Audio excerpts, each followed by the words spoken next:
know you have your own order for doing things, and that's fine, but I'm No, just that's- going to do it in my order. Absolutely. So you can just figure it out. So, in between the shoulder blades first, head supported, just get up there and roll this area. You know how to do this. And then when you're ready, you want to go into each side. I'll just do one side for the video. So knees over a little bit will get you the inside edge of the shoulder blade. So awesome. And then knees over a little bit more gets you on the back of the shoulder blade, on the bone. And then hips down, knee down gets you the outside edge of the shoulder blade. That's good. And then when you're ready, stack the knees, put your elbow down, and just really get into the armpit and the front of the rib cage. And what we added today was, see if you can try this. Slip that roller down by your elbow, use your upper hand to make a pillow, and then get the iliotibial band of your arm, right? Just see if you can start working a way through here. I think you're going to be surprised at the freedom your shoulder will experience if you can really be regular in this tricep region. So that gets the whole upper back. Then there's 4 more ribs right here. So if you start right there at the bottom tips of the shoulder blades and you work like this, you can get those last few ribs, just like that. Now remember, below the last rib and before you get to the pelvis, there's a lot of tight fascia right in here. So if you take that roller and you cinch it into your waist with your elbows, and then flip over the top, you can get into that region. See, I'm not down by my butt. I'm right there at the waist. See if you can get in there and start digging around. And then for fun, you can go down a little bit lower and rock and roll. But we can get in these hips better when we sit on the roller. So that kind of completes that trajectory.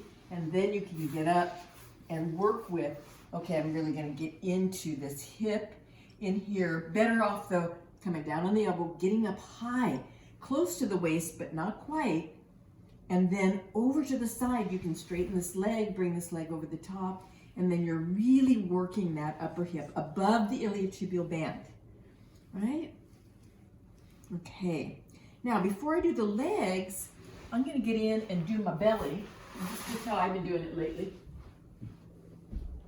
And you've been doing great with this. You absolutely have, looks like it's starting to free things up.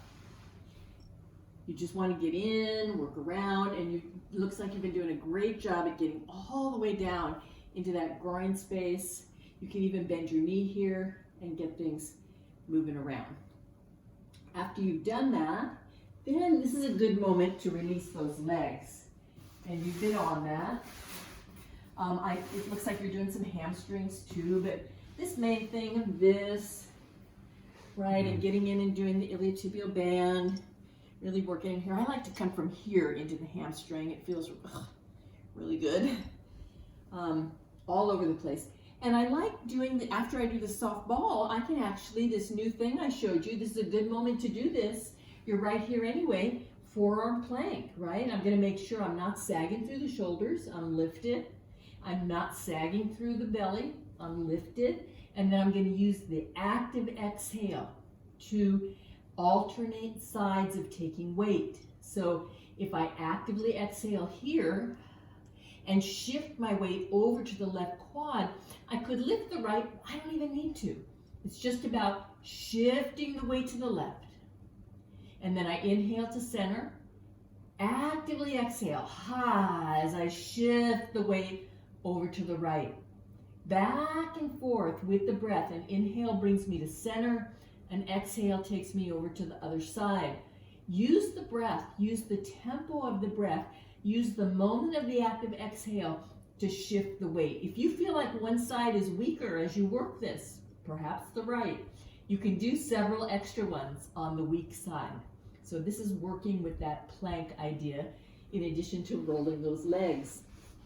After you've done that, then you are totally ready to continue with this idea of working the core. So you're laying the long way on your roller. You can come right back this way. Get those legs in here. Same thing. Use the active exhale. Slow down. Alternate legs. Exhale. Think about picking up one foot.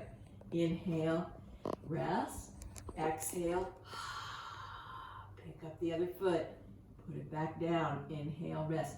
So back and forth, the biggest challenge, and then I'm weaker on the right, so I might do a few extra on the right.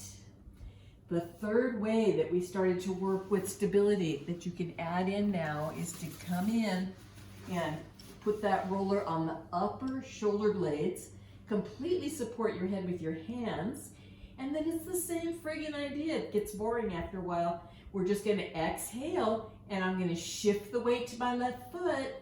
I don't need to pick up the right. It's just about, I'm gonna shift my weight to the left. Let it take the weight.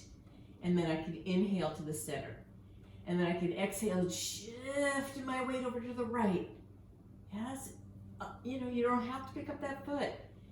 Especially if you pick up that foot on the right side and this happens, don't go there. Keep some weight on the left so you can stay in integrity level across the pelvis. So those last three things, the forearm plank, the laying on your back on the roller, this bridge, 5 or 10 minutes, you're gonna really wake up this core.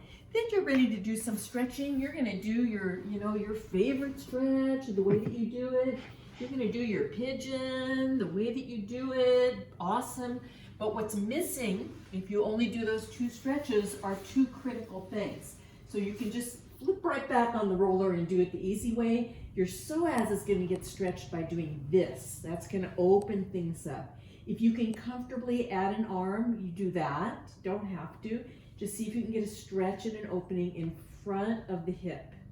The other thing that's missing, and you might even want to end with, is the hamstrings and calf. And doing that, instead of with the strap, doing it with the pump would be probably a beautiful way for you to end your practice. So I am inhaling the legs up, pulling the toes down to my face, going for really a feeling of stretch back here, and then exhaling and drawing the knees to chest. So I'm not holding this end range. I'm using the breath to keep it a real pump and just working on length, working on finishing my practice with this sweet little way of stretching. And that will do ya.